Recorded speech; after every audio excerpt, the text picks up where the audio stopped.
ബഹുമാന്യനായ ഈ പരിപാടിയുടെ അധ്യക്ഷൻ സ്വാമി ഗുരുരത്ന ജ്ഞാനതപസ്വി അവരുകളെ, സ്വാഗത പ്രഭാഷണം നിർവഹിച്ച doctor Divya S Iyer IAS അവരുകളെ, അതുപോലെ Brahmashri Swami Shubhangananda, doctor Thomas Mar Athanasius, reverend doctor Paul Thelakkat,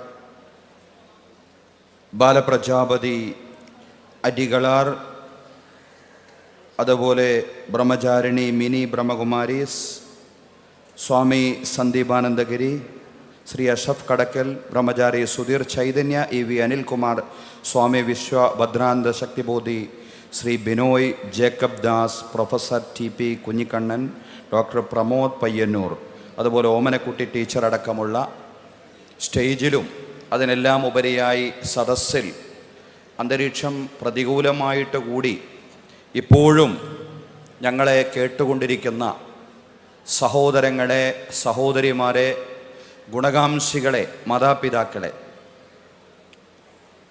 നമ്മുടെ ഈ പരിപാടിയുടെ സംഘാടകർ നമുക്കറിയാവുന്നതുപോലെ കേരളത്തിൻ്റെ സാംസ്കാരിക വകുപ്പാണ്. ഈ ഒരു കാലത്ത് സമൂഹത്തിന് ഏറ്റവും ആവശ്യമുള്ള ഇതുപോലുള്ള ഒരു പരിപാടി സംഘടിപ്പിച്ച സാംസ്കാരിക വകുപ്പിന് എല്ലാവിധ അഭിനന്ദനങ്ങളും അറിയിക്കുകയാണ്. ഇവിടെ സാംസ്കാരിക വകുപ്പ് ഡയറക്ടർ എന്നോട് സൂചിപ്പിക്കുകയുണ്ടായി, ചോദിക്കുകയുണ്ടായി, ഇതുപോലുള്ള ഒരു പരിപാടി നടന്നിട്ടുണ്ടാവില്ല അല്ലേ എന്ന്. തീർച്ചയായിട്ടും അങ്ങനെ തന്നെയാണ്. ഇതുപോലെ ഞങ്ങളൊക്കെ പലപ്പോഴും പല വേദികളിലും ഒരുമിച്ചിരിക്കാറുണ്ട്. ഇവിടുത്തെ തിരുവനന്തപുരത്ത് പ്രവർത്തിച്ചു കൊണ്ടിരിക്കുന്ന ആളുകൾ വിശേഷിച്ചു കൂടുതൽ സൗഹൃദമായിട്ട് ഒത്തുചേരാറുണ്ട്. അത് നിങ്ങളൊക്കെ കാണുന്നതാണ്. പക്ഷേ സർക്കാരിൻ്റെ സാംസ്കാരിക വകുപ്പ് ഒരു പരിപാടി നടത്തുമ്പോൾ അതിന് ഔദ്യോഗികമായിട്ടുള്ള ഒരു മുഖമുണ്ട്. തീർച്ചയായിട്ടും ഇത് കേരളത്തിൻ്റെ നന്മയുടെ സന്ദേശമാണ്. സംസ്ഥാനത്തിൻ്റെ അതല്ലെങ്കിൽ ഭരണകൂടത്തിൻ്റെ നന്മയുടെ ഒരു സന്ദേശമായിട്ട് തീർച്ചയായിട്ടും ഇത് നിലനിൽക്കുമെന്ന കാര്യത്തിൽ ഒരു സംശയവുമില്ല. അതുകൊണ്ട് സാംസ്കാരിക വകുപ്പ് സംഘടിപ്പിക്കുന്ന ഒരു പരിപാടി എന്ന അർത്ഥത്തിൽ ഈ പരിപാടി കൂടുതൽ പ്രശംസയർഹിക്കുന്നു. ബഹുസ്വരതയുടെ, മാനവികതയുടെ ശാക്തീകരണത്തിന് വേണ്ടി നാം ചെയ്യുന്ന ഏതൊരു പ്രവർത്തനവും അത് തന്നെയാണ് ഏറ്റവും വലിയ ആത്മീയ പ്രവർത്തനമായിട്ട് നമ്മൾ മനസ്സിലാക്കേണ്ടത്. നമ്മൾ വ്യത്യസ്തങ്ങളായിട്ടുള്ള ആത്മീയ ധാരകളെ, അതുപോലെ മതങ്ങളെ പ്രതിനിധീകരിക്കുന്ന ആളുകളാണ്. ഇവിടെ ഇരിക്കുന്ന സന്യാസി വര്യന്മാർ പൊതുവെ അത് ശുഭാംഗാനന്ദ സ്വാമിജിയാണെങ്കിലും സ്വാമി ഗുരുരത്ന ജ്ഞാനതപസ്വിയാണെങ്കിലും അതുപോലെ മറ്റു പല സ്വാമിമാരും മതാതീത ആത്മീയത എന്നാണ് പരിചയപ്പെടുത്താറുള്ളത്. അവരെ നമുക്ക് ഒരു മതത്തിൻ്റെ കോളത്തിൽ നിർത്തുകയും സാധ്യമല്ല. അതോടൊപ്പം തന്നെ പ്രത്യേകമായ മതത്തെ പ്രതിനിധീകരിക്കുന്ന ആളുകളുമുണ്ട്. പക്ഷേ ആ മതങ്ങൾ പോലും ഒരാഴത്തിൽ ഒരു പഠനം നടത്തി കഴിഞ്ഞാൽ ഇന്നത്തെ ഒരു സ്ഥാപനവൽക്കരിക്കപ്പെട്ട ഒരു സാഹചര്യത്തിൽ നിന്ന് വ്യത്യസ്തമായി എല്ലാ ആചാര്യന്മാരും പ്രവാചകന്മാരും സംവദിച്ചിട്ടുള്ളത് ഒരു പ്രത്യേക സമുദായത്തോട് മാത്രമല്ല എന്ന് മനസ്സിലാക്കാൻ കഴിയുന്നതാണ്. മനുഷ്യരോടാണ് സംവദിച്ചിട്ടുള്ളത്, മനുഷ്യരെ എന്നാണ് വിളിച്ചിട്ടുള്ളത്. വിശുദ്ധ ഖുർആന്റെ ധാരാളം സംബോധനകളിൽ ഒരു സംബോധനം ഇപ്രകാരമാണ്: മനുഷ്യരെ നിശ്ചയം നാം നിങ്ങളെ സൃഷ്ടിച്ചിട്ടുള്ളത് ഒരേ ആണിൽ നിന്നും ഒരേ പെണ്ണിൽ നിന്നുമാണ്. നിങ്ങളെ വ്യത്യസ്ത ഗോത്രങ്ങളും സമൂഹങ്ങളുമാക്കി മാറ്റിയത് നിങ്ങളെ തിരിച്ചറിയാൻ വേണ്ടിയാണ്. നിങ്ങളിൽ ദൈവത്തോടുള്ള സൂക്ഷ്മത പുലർത്തുന്നവർ അവരാണ് കൂടുതൽ ആദരണീയരായ ആളുകൾ എന്ന് പറയുന്നുണ്ട്. മനുഷ്യരെ എന്ന് വിളിച്ചുകൊണ്ടാണ് ആ സംബോധന തുടങ്ങുന്നത്. നാം നിങ്ങളെ വ്യത്യസ്ത ഗോത്രങ്ങളും സമൂഹങ്ങളുമാക്കിയത് നിങ്ങൾ കലഹത്തിലോ വാദപ്രതിവാദങ്ങളിലോ സംഘർഷങ്ങളിലോ യുദ്ധങ്ങളിലോ ഏർപ്പെടാനല്ല, മറിച്ച് നിങ്ങളെ തിരിച്ചറിയാൻ വേണ്ടിയാണ്. ഇവിടെ ഓരോരുത്തരും വ്യത്യസ്തങ്ങളായിട്ടുള്ള വേഷവിധാനങ്ങൾ ധരിച്ചിട്ടുണ്ട്. ഒരു വേഷം അതാണ് ശരി, മറ്റേത് തെറ്റ് എന്ന് പറയാൻ വേണ്ടിയല്ല ഈ വേഷവിധാനങ്ങൾ, മറിച്ച് ഓരോ ഐഡന്റിഫിക്കേഷനാണ്, ഓരോ തിരിച്ചറിവാണ് ആ വേഷവിധാനങ്ങളിൽ ഉള്ളത്. പ്രവാചകന്റെ ഒരു സംബോധനം ഇപ്രകാരമാണ്: ഒരു അറബിക്കും അനറബിയേക്കാൾ മഹത്വമില്ല. പ്രവാചകൻ അറബിയാണ്, എന്നിട്ടും പ്രവാചകൻ പറഞ്ഞു ഒരു അറബിക്കും ഒരു അനറബിയേക്കാളും ഒരു മഹത്വവും ഇല്ല. അറബിയല്ലാത്ത ഒരാളെക്കാളും ഒരു മഹത്വവും ഒരു അറബിക്കുമില്ല. ഒരു ചുവന്നവനും കറുത്തവനേക്കാളും ഒരു മഹത്വവുമില്ല. ഒരു വെളുത്തവനും ഒരു കറുത്തവനേക്കാളും ഒരു മഹത്വവുമില്ല. ഇതാണ് മാനവികതയുടെ സന്ദേശം എന്ന് പറയുന്നത്. ആ മാനവികതയുടെ സന്ദേശം വിളംബരം ചെയ്യാൻ വേണ്ടിയാണ് മതാചാര്യന്മാർ രംഗപ്രവേശം ചെയ്തത്.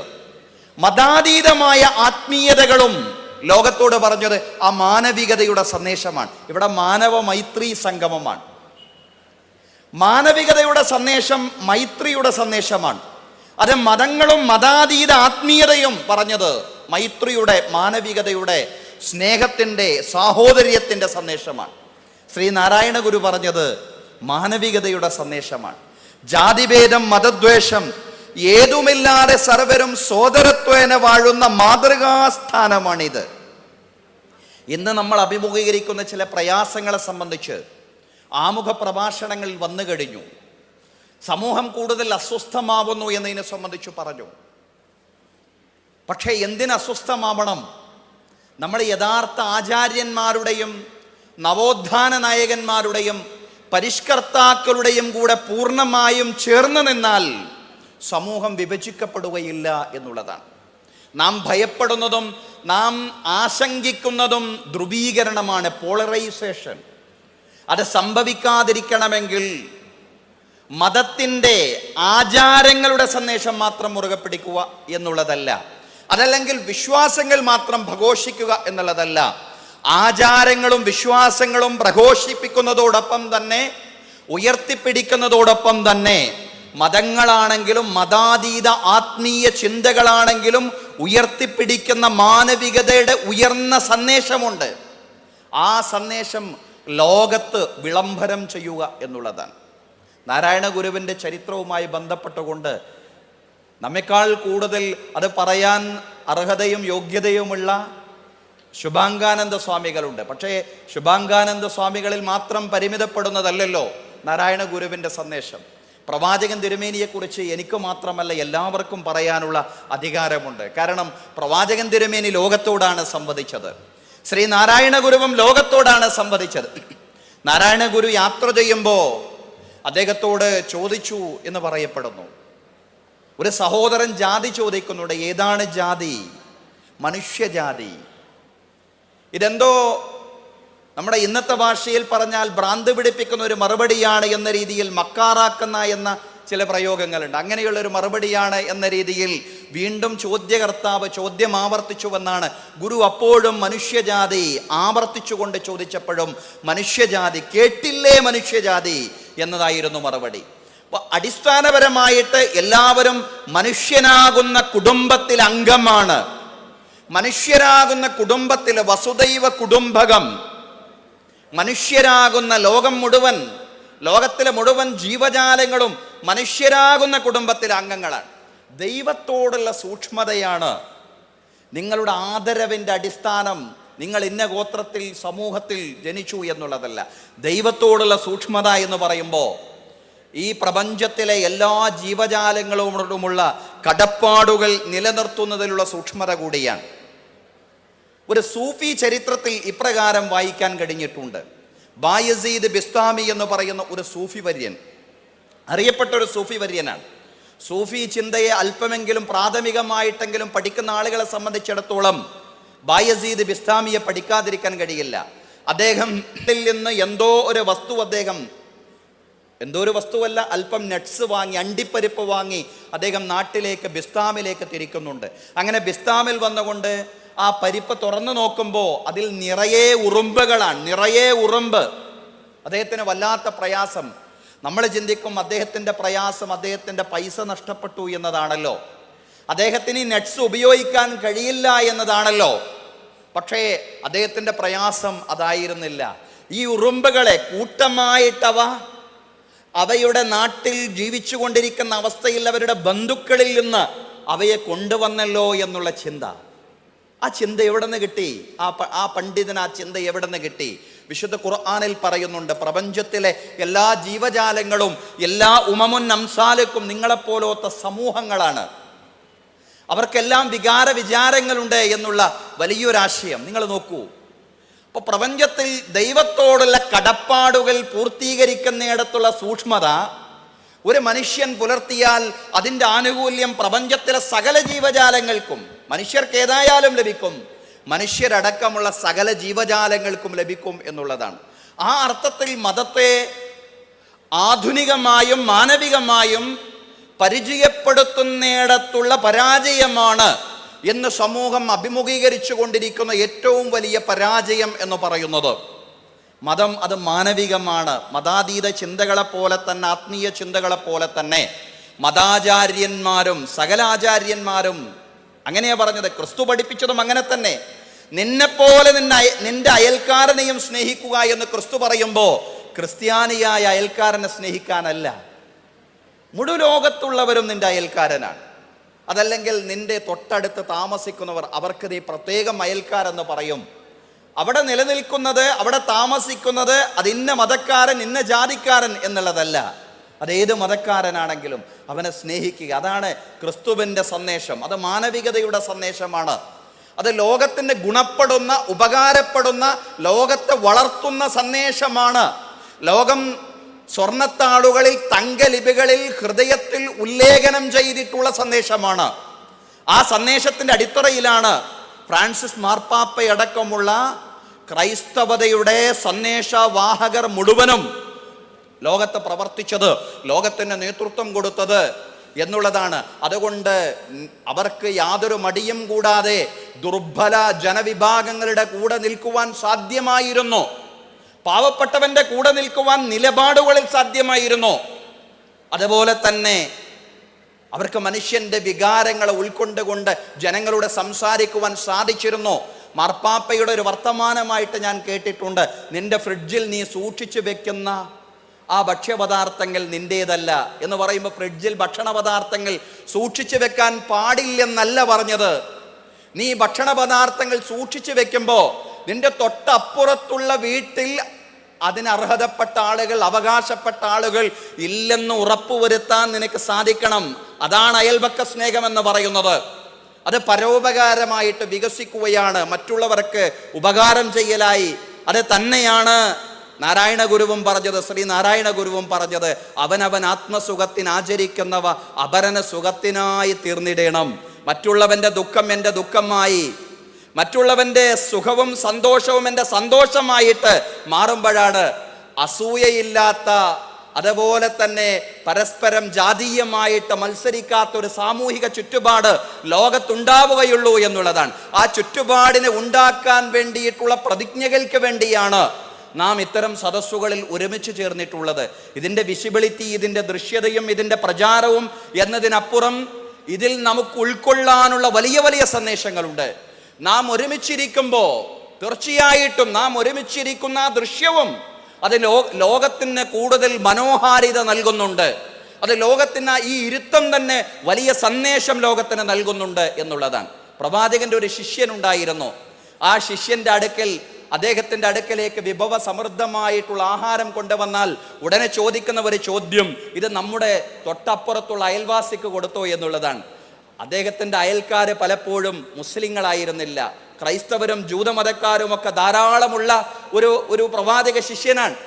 അങ്ങനെ അയൽക്കാർക്ക് കൊടുത്തിട്ടില്ല, അയൽക്കാരായിട്ട് ഇതര വിഭാഗങ്ങൾ ധാരാളമായിട്ടുള്ള ഒരു മനുഷ്യൻ, ഒരു പ്രവാചക ശിഷ്യൻ, അദ്ദേഹം തൻ്റെ വീട്ടുകാർ വിഭവസമൃദ്ധമായ ആഹാരം കൊണ്ടുവരുമ്പോൾ അത് കൊടുത്തോ എന്ന് എപ്പോഴും കൊടുത്തോ എന്ന് ചോദിക്കുകയാണ്. ചിലപ്പോഴെങ്കിലും വീട്ടിലെ പ്രാരാബ്ദം നിമിത്തം കൊടുക്കാൻ കഴിയാതെ പോയാൽ ഉടനെ പ്രവാചകന്റെ ഒരു വചനം അവരെ കേൾപ്പിക്കുമെന്നാണ്. ആ വചനം ഇപ്രകാരമാണ്, ജിബ്രീൽ. ജിബ്രീൽ എന്ന് പറഞ്ഞാൽ ക്രൈസ്തവ സഹോദരങ്ങൾ, അതല്ലെങ്കിൽ മറ്റ് സെമിറ്റിക് മതങ്ങളിൽ ഗബ്രിയേൽ മാലാക എന്ന് പറയാറുണ്ട്. ജിബ്രീൽ വന്നുകൊണ്ട്, ഗബ്രിയേൽ മാലാക വന്നുകൊണ്ട് എന്നോട് നിരന്തരമായിട്ട് ഉപദേശിച്ചു കൊണ്ടേയിരുന്നു. എന്താണ് ഉപദേശം? അയൽക്കാരനെ പരിഗണിക്കണേ എന്നതാണ് ഉപദേശം.